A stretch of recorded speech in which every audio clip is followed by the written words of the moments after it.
நண்பர்களே, நீண்ட நாளைக்கு பிறகு இந்த சத்சங்கத்தை தொடர்கிறோம். இந்த இடைக்காலத்திலே நாம் கற்றவற்றை, கேட்டவற்றை எப்படி வாழ்க்கையில் பயன்படுத்தி பார்ப்பது என்ற முயற்சியில் எவ்வளவு பேர் ஈடுபட்டு இருந்தோம் என்பது தெரியாது. இந்த proof of the pudding is in the eating அப்படின்னு சொல்லுவாங்க. மற்ற செயல்களைப் போல் இல்லாமல் எத்தனையோ கல்விகள் இருக்கிறது. அந்த கல்விகளெல்லாம் ஒரு அறிவு விளக்கம், உலகத்தை பற்றிய, பொய்ப்பொருளை பற்றிய ஒரு அறிவு. இந்த பிரபஞ்சமானது மித்தையாக இருந்தாலும் எவ்வளோ விஸ்தாரமாக விரிந்து கொண்டிருக்கிறது, அதில் என்னென்ன சுக சௌக்கிய சாதனங்கள் எல்லாம் அதில் பொருந்தி இருக்கின்றன என்பது போன்ற செய்திகளை நாம் அறிவது. அது படிக்கிற காலத்தில் படித்து அதுக்கு மார்க் வாங்கி வேறு ஏதோ ஒரு தொழில் செஞ்சு சம்பாதிக்கிறது. அப்படி தான் அறிவுங்கிறது பொதுவாக நம்ம சொல்கிறோம். அறிவு பெறுதுன்னு சொன்னாக்கா கல்லூரியிலே, பள்ளியிலே, இல்லை உயர்நிலை கல்வி நிறுவனங்களிலே நாம் பெறக்கூடிய அறிவு எல்லாம் படிப்பதற்காக, அதாவது மூளைக்கு வேலை கொடுத்து மூளையை நல்ல விதமாக செயல்படுறதுக்கு ஒரு பயிற்சி அது. அதுபோல் பொய்யான உலகத்தை பற்றிய நிறைய செய்திகளை நிறைய சேர்த்து வச்சிருந்து அந்த பொய்யான ஒரு வாழ்க்கையில் அதுக்கு பயன்படுத்தி உடல் சார்ந்த இன்ப துன்பங்களை அனுபவிப்பது, துன்பங்களை நீக்கி இன்பங்களை அனுபவிப்பது, அதற்காக உரியது அந்த கல்வி. ஆனால் ஆன்மீக கல்வி என்பது அன்றாடம் அனுபவிக்க வேண்டிய ஒரு கல்வி. ஆன்மீகம் மிக மிக இயல்பானது. நாம் தேடி செல்ல வேண்டியதில்லை. நம்முடைய அறியாமையினாலே அது தேடிப்பெற வேண்டிய ஒரு பொருளாக ஆக்கிவிட்டோம். உண்மையிலேயே ஆன்மீகம் என்பதுதான் நம்முடைய இயல்பான வாழ்க்கை. தன்னை மறந்த பேதமையால் தன்னை வேறு யாராகவோ கருதி கொண்டு நித்தியமான ஒரு பொருளை, நிறைவான ஒரு பொருளை, நீக்கமற நிறைந்த ஒரு பொருளாக இருக்கக்கூடிய ஒரு தன்னை சுருக்கி கொண்டு அழியக்கூடிய ஒரு பொருளாக, உலகை சார்ந்திருக்கக்கூடிய ஒரு தனி வியக்தியாக நாம் நம்மை கற்பனை செய்து கொண்டு நம்முடைய இயல்பான முழுமையை இந்த பொய்யான உலகிலிருந்து எதையாவது பெற்று நிரப்பி முழுமை அடைந்து விடுவோம் என்கிற ஒரு முயற்சியிலேயே நம்முடைய வாழ்நாளெல்லாம் சென்று கொண்டிருக்கிறது. அது நடவாத காரியம். ஒரு காலம் நாம் நிறைவான இன்பத்தை இந்த உலகிலிருந்து பெறவே முடியாது. பெறக்கூடியவைகளெல்லாம் அனித்தியமானது மட்டுமல்லாமல் நம்மை அறியாமையில் மேலும் மேலும் மாற ஆழ்த்தி தொடர்ந்து பல பிறவிகளை பெற்று அதன் வழியாக நாம் துன்பம் அவ்வப்போது ஏதோ கொஞ்சம் ஊறுகாய் தொட்டுக்கிறாப்புல இன்பம் வந்தாப்புல இருக்கும். அது இருக்கிற இடம் தெரியாமல் போடும், பின்னாடி துன்பம் தான் வரும். ஆகவே அந்த மாதிரி ஒரு வாழ்க்கையை நாம் இதுதான் சாஸ்வதம், இதுதான் சத்தியம்ங்கிறது போல பெரும்பாலான உலக மக்கள் 99.90% மக்கள் அப்படி தான் நினச்சிட்டு இருக்காங்க. ஆனால் ஏதோ ஒரு குறைந்த சதவிகிதம் ஏதோ பூர்வ புண்ணிய கர்மத்தினாலே தன்னுடைய நிலை, உண்மை நிலை என்ன, நாம் ஏன் இது போன்று இன்ப துன்பங்களில் உழன்று கொண்டு இருக்கின்றோம், நித்திய இன்பம் என்பது இல்லவே இல்லையா, கிடைக்கவே கிடைக்காதா அப்படின்னு ஆராய்ச்சி செய்கிறவங்க ரொம்ப குறைச்சி. அப்படி ஆராய்ச்சி செஞ்சு குருமார்களும் நம்முடைய சாஸ்திரங்களும் வேதாங்கங்களும் இந்த அறுதி உண்மையை சொல்லி வச்சிருக்கு. பல ஆயிரக்கணக்கான வருஷத்துக்கு முன்னாடியே முடிந்து போன விஷயம் இதெல்லாம். இனிமேல் கண்டுபிடிக்க வேண்டிய விஷயம் எதுவும் இல்லை. புற உலகிலே கண்டுபிடிக்க வேண்டிய விஷயங்கள் இன்னும் இருந்து கொண்டே இருக்கும். எவ்வளோ கண்டுபிடித்தாலும் இன்னும் கண்டுபிடிக்க வேண்டியதுங்கிறது இருந்துக்கிட்டே தான் இருக்கும். அதனுடைய இயல்பு அது அப்படி தான் இருக்கும். அது ஏன்னா மாறும் இயல்புடையது. மாற்றமாம் வையகத்தின் வெவ்வேறாய் வந்தறிவாம் தேற்றனே அப்படின்ட்டு மாணிக்கவாசகர் சொன்னது போல இந்த உலகம் என்பது க்ஷணந்தோறும் மாறிக்கொண்டே இருக்கிறது. காலத்திற்கு தகுந்தாப்புல மாறும். இந்த உலகத்தை பற்றிய அறிவு நம்முடைய வயதுக்கு தகுந்தாப்புல மாறும். நம்முடைய பால் உணர்வுக்கு தகுந்தாப்புல மாறும். நம்முடைய செல்வச் செழிப்புக்கு தகுந்தாப்புல இந்த உலக பார்வை மாறும். ஒரே பார்வை இல்லை. உலகம் என்பது ஒரே ஒரு உலகம் இல்லை. பேருக்கு நம்ம ஒரு உலகம்னு சொல்கிறோமே தவிர அவரவர்களுக்கு தனித்தனி உலகம். அதுவும் வந்து ஒவ்வொரு காலத்தில் ஒவ்வொரு மாதிரி உலகம். கல்யாணம் பண்ண உடனே பார்த்தீங்கன்னு சொன்னாக்கா அந்த உலகம் ரொம்ப மகிழ்ச்சிகரமான உலகம். இந்த மாதிரி ஒரு உலகம் தொடர்ந்து இருக்கணும், இது இது இது அடையாமல் விட்டுட்டோமே அப்படின்னு நினச்ச உலகம் 10 நாள்லேயே மாறி போயிடும். இந்த மாதிரியெல்லாம் நம்ம பார்க்குறோம்.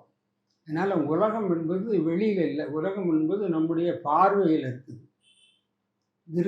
திருஷ்டி அப்படின்ட்டு அதுக்காக தான் அதை பிரித்து வச்சாங்க. திருக்குன்னு பார்க்கக்கூடியதாக இருக்கக்கூடிய நம்முடைய உண்மையான சொரூபம் அது மாறாமலே இருக்குது. திருஷ்டி வந்து க்ஷணந்தோறும் மாறிக்கிட்டே இருக்குது. ஏதோ ஒரு நேரத்தில் இருக்கிற திருஷ்டி நமக்கு சுகம் கொடுக்கறதா இருக்குன்னு நினச்சிக்கிட்டு இதுதான் உலகம்னு மயங்கிடணும். அடுத்த நிமிஷமே அதற்கு ஹானி ஏற்பட்டு போயிடுறது. வேறு மாதிரியான உலகமாக தெரிகிறது. பல காரணங்கள் இருக்கலாம். அதற்கு நம்ம மட்டும் காரணம் இல்லை. ஏன்னா இந்த எப்போ நம்ம உலகம்னு சொன்னோமே அந்த உலகத்தில் நம்ம மட்டுமே இல்லை. பல்வேறு உயிரினங்கள், உயிரற்றது என்று இந்த பெரிய சமூகம் அது. இந்த சமூகம் எது எப்படி எப்போ எந்த நேரத்தில் எப்படி பிஹேவ் பண்ணுங்கிறதே தெரியாது. அதனால் அடுத்த நிமிஷம் என்ன நடக்கும் இந்த உலகத்துலன்னு யாராலையும் சொல்ல முடியாது. அந்த மாதிரி ஒரு உலகத்தை வந்து நமக்கு கற்பனையில் வந்து நித்தியம்னு நினச்சிக்கிட்டு இருக்கிறோம். பிறந்ததுலேருந்து இன்னைக்கு வரைக்கும் அதே உலகத்தை தானே பார்த்துக்கிட்டு இருக்கிறோம். அது என்ன அப்படியே தானே இருக்குது அப்படிங்கிற போல் ஒரு மயக்கம் நமக்கு இருக்குது. கொஞ்சம் ஆழ்ந்து சிந்திக்கும் போதும் அப்படி இல்லை, போய் இல்லையே, நேற்று வரைக்கும் ஒரு மாதிரியாக இருந்தது, இன்றைக்கி இந்த நிமிஷத்தில் வேறு மாதிரியாக போச்சுது, நாளைக்கு எப்படி இருக்குமோ தெரியாதுங்கிற பயம் இப்படியெல்லாம் வரும். அதற்காக இந்த அநித்தியமான உலகத்தை விட்டுட்டு நித்தியமான உலகத்தை பற்றிய ஒரு விசாரணை நமக்கு வரணும். அப்படி வந்தவங்களில் நம்ம போல உள்ளவங்களுக்கு சில பேருக்கு அந்த பாக்கியம் கிடைச்சி வந்திருக்கு. வந்தால் கூட என்ன ஆயிடுச்சுன்னு சொன்னால் அது நிலைச்சி நிற்க மாட்டேங்குது. நமக்கு உண்மை தெரியும், உண்மை தெரியாமல் இல்லை. இப்போ நம்ம இத்தனை வருஷமாக ஒரு அவங்களுடைய இதுக்கு இப்படி பார்த்தாக்கா 10 வருஷம் 15 வருஷம் 20 வருஷம் 30 வருஷமாக இந்த வேதாந்த பாடங்களெல்லாம் கேட்டுக்கிட்டு இருக்கோம். என்ன முடிந்த முடிவாக அது என்ன சொல்லுது? நீ ஆத்மா, நீ இந்த உடல் அல்ல அப்படிங்கிற உண்மையை தான் அது சொல்லுது. வேறு புதுசாக வேறு ஒரு செய்தியுமே சொல்லலை. என்ன சொல்லுது? ஒரே செய்தி தான். நீ இந்த உடம்பல்ல, நீ அழியாத உயிர், எங்கும் நிறைந்த பரம்பொருள் நீதான். உனக்கு சுகதுக்கங்கள்ங்கிற மாற்றமே கிடையாது. நீ சர்வசதா காலமும் பூரணமானவன், நிறைவானவன். நீ தன்னை மறந்த பேதமையினால் உன்னை ஒரு அல்ப ஜீவனாக கருதி கொண்டு அந்த அல்பத்திலிருந்து முழுமை அடைஞ்சிடலாம், உலக பொருள்களில் எதையாவது சேர்த்து கொஞ்சம் முழுமை அடைஞ்சிக்கலான்னு கொஞ்சம் கொஞ்சமாக சேர்த்த எடுத்து உடம்புல பூசி பூசி குண்டாயிடலான்னு நினைக்கிறாப்புல நம்ம ஏதோ முயற்சி பண்ணி ஏமாந்துக்கிட்டு இருக்கிறோம் அப்படிங்கிறது இங்கே பெரும்பாலானவங்களுக்கு தெரியும். தெரிஞ்சால் கூட அந்த ஞானம் வந்து நிலைக்க மாட்டேங்குது. அறிவு இருக்குது, ஆனால் அனுபவம் இல்லை. இந்த அறிவை அனுபவிக்கிறதுக்கு வேண்டிய பக்குவம் நம்மக்கிட்ட இல்லை. முடவங்கையில் கொடுத்த தேன் போல் நம்மக்கிட்ட இருக்குது. தத்துவமசிங்கிற வாக்கியத்தை சொன்ன உடனே அகம் பிரம்மாஸ்மின்னுட்டு புரியுது. அதை வந்து எப்படி நக்கிறது, அதை எப்படி வந்து சுவைக்கிறது அப்படிங்கிறது தெரியல. கையில் தேன் இருக்குது, ஆனால் அதை சுவைக்க தெரியலை நமக்கு. அதுக்கு என்ன காரணம்னு சொன்னாக்கா,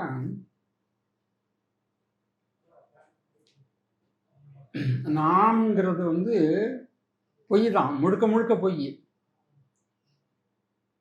தத்துவ விசாரத்தில் முடிந்த முடிவாக உள்ள நிலையை பற்றி நம்ம பேசணும்னு ஆரம்பிச்சோம்னு சொன்னாக்கா இதுவரைக்கும் பேசுனது, எழுதுனது, கேட்டது எல்லாமே குப்பை. 4 வேதங்களும் குப்பை. 18 சாஸ்திரங்களும் குப்பை. இதிகாச புராணங்கள் எல்லாமே குப்பை. பெரியவர்கள் எழுதின சாஸ்திரங்கள், நூல்கள், பிரம்மசூத்திரத்திலேருந்துட்டு, பிரசானத்திரயத்திலேருந்துட்டு, திருக்குறள்லேருந்து எல்லாமே குப்பை. யாரு கேட்டா இதெல்லாம்? யாருக்கு வேணும் இதெல்லாம்? வெறும் சின்ன குழந்தைங்களுக்கு வந்து நிலாவை காட்டி சோறு ஊட்டுற கதை இதெல்லாம். இதெல்லாம் இல்லைங்கிறது அப்போ தெரியும். வாயை மூடி மௌனமாக இருந்தாலே போதும். மௌனமாக இருக்கிறது ஒன்றை தவிர வேற நம்ம அடையக்கூடிய ஞானம் எதுவுமே இல்லை. அது எப்போ மௌனமாக இருக்க முடியும்னா, இந்த பொருள்களெல்லாம் அனித்தியம், நிலையற்றவை. அதனால எனக்கு நான்கிற ஒரு வியக்திக்கு அதனால எந்த பயனும் இல்லை. ரோட்ல நடந்து போயிட்டு இருக்கோம், ஒரு குப்பை கிடக்கு, சாணி கிடக்குது. இந்த பொருளை பார்த்து கவனமாக அதை உட்காந்து நோண்டி பார்த்துக்கிட்டா உட்காந்துருக்கோம்.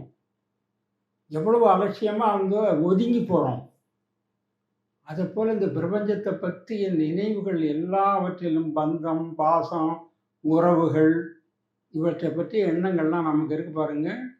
இதெல்லாம் வந்து ஞானம் வரும்போது இந்த குப்பையை போல உதறிட்டு போறாப்புல உள்ள நிலையில இருக்கும். இந்த பொருள்களுக்கெல்லாம் பொருள் இருக்கு, அதனால எனக்கு பயன் இருக்கு அப்படின்னு நினைக்கிறது இந்த சாஸ்திர ஞானத்துல முதல் படி. ஏன்னா நம்ம அறியாமையில் இருக்கிறோம். அறியாமையிலேருந்து வெளிவர்றதுக்கு அறியாமையிலேருந்து தான் வெளிவரணும். நம்ம அறிவு தனியாவது இங்கேருந்தோ வந்து குதிச்சு இந்த அறியாமையை வந்து அகற்றாது.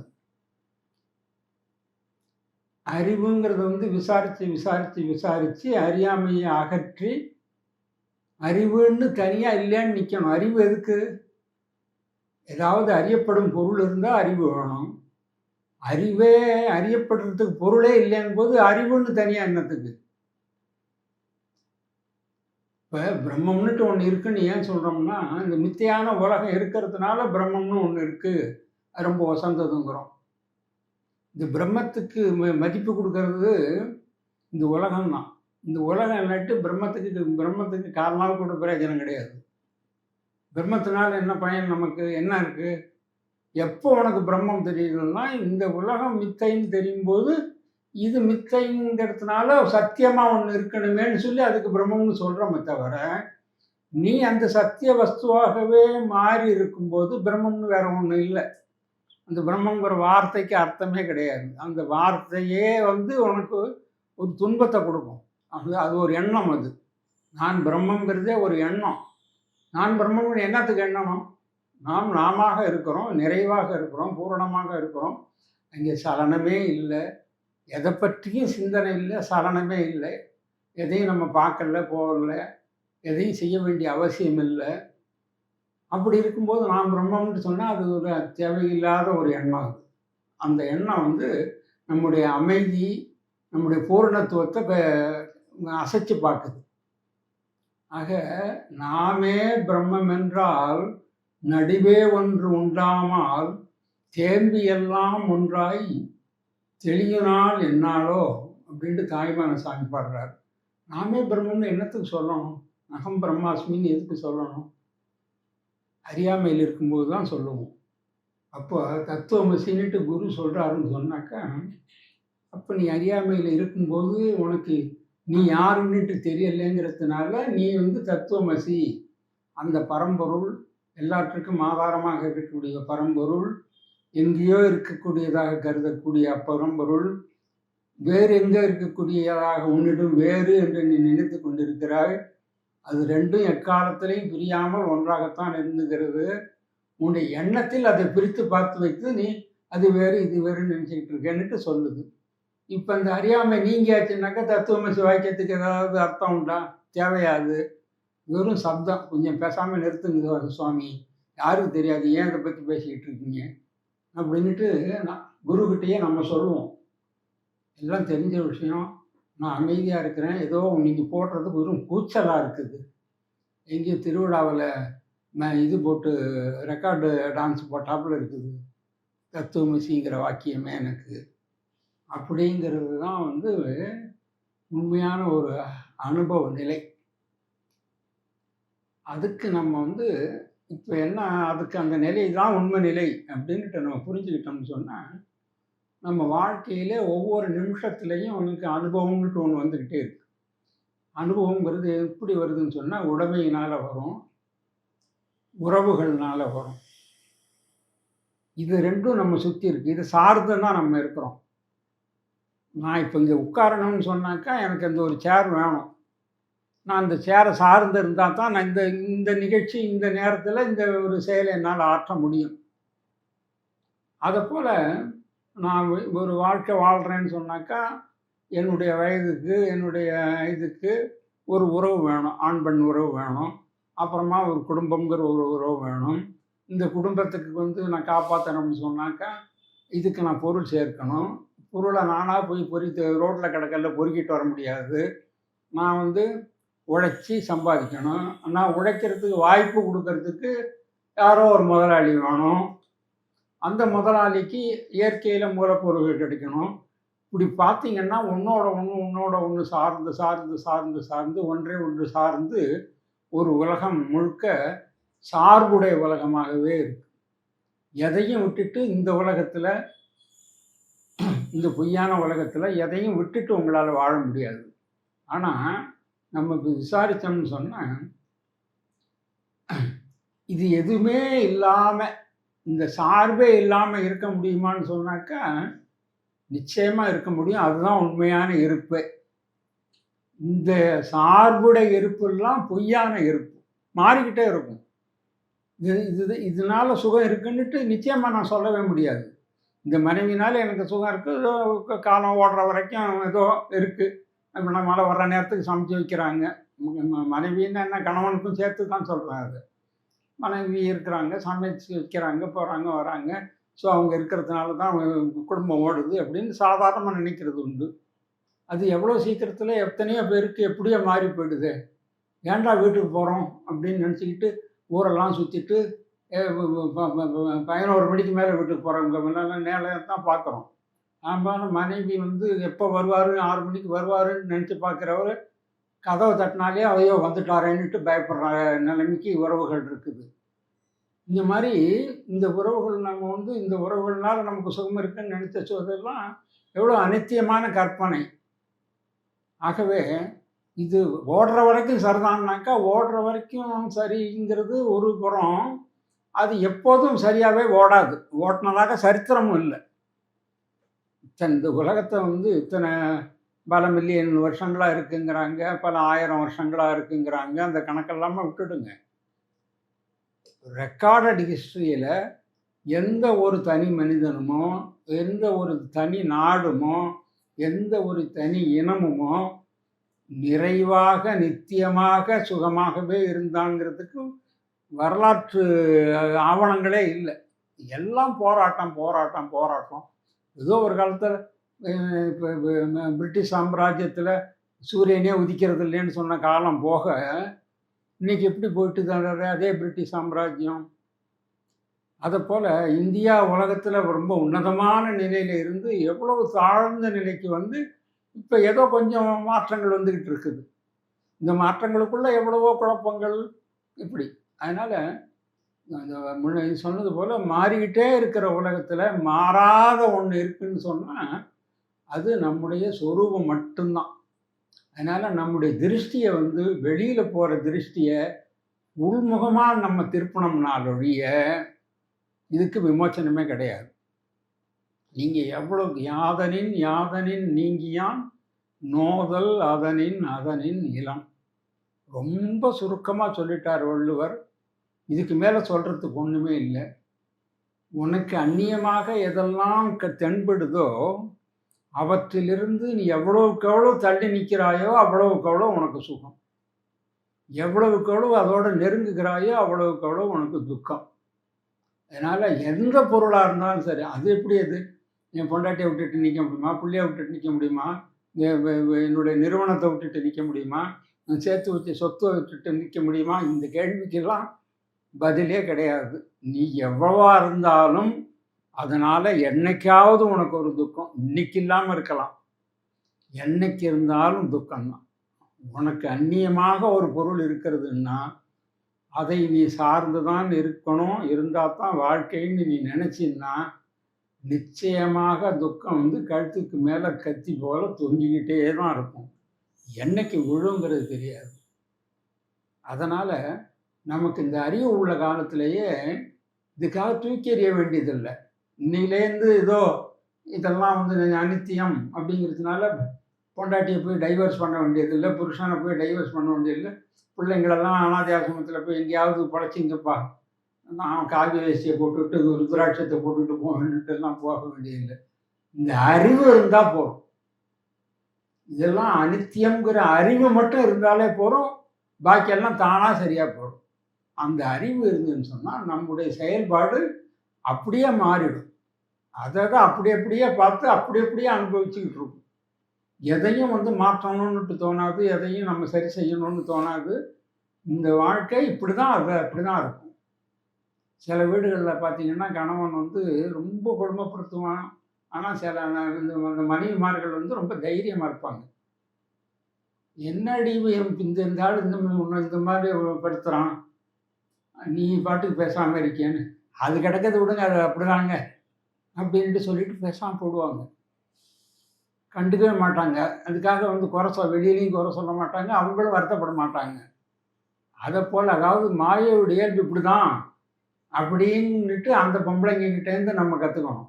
இது இப்படி தான் இருக்கும், இது இப்படி தான் இருக்கும், இது போய் என்னத்துக்கு அதை போய் நம்ம மாற்றணும்னு முயற்சி பண்ணிக்கிட்டு accept it as it is. எதுவுமே வந்து ஏற்றுக்கொள்ள பழகிட்டோம்னு சொன்னால் வாழ்க்கை ரொம்ப இனிமையாக இருக்கும். நம்ம மாற்றணும்னு நினைக்கும் போது தான் எல்லா துன்பங்கள்லையும் போய் மாட்டிக்கிறோம். இந்த மாதிரி ஒரு அமைப்பு வருது, சூழ்நிலை வந்துட்டுது அப்படின்னா சாதாரணமாக சில நேரங்கள் வரும். இப்போ கீழே விழுந்தாக்கா அப்படியே விழுந்தே கிடக்கணும் அப்படின்ட்டு சொல்லலை. கீழே விழுந்தால் உடனே எழுந்திருக்க வேண்டியதுதான். சில விஷயங்கள் நம்ம கையை மீறி சில காரியங்கள் உலகத்தில் நம்ம வாழ்க்கையில் நடக்கிறத பார்க்குறோம். அதெல்லாம் வந்து அப்படியே ஏற்றுக்கணும்.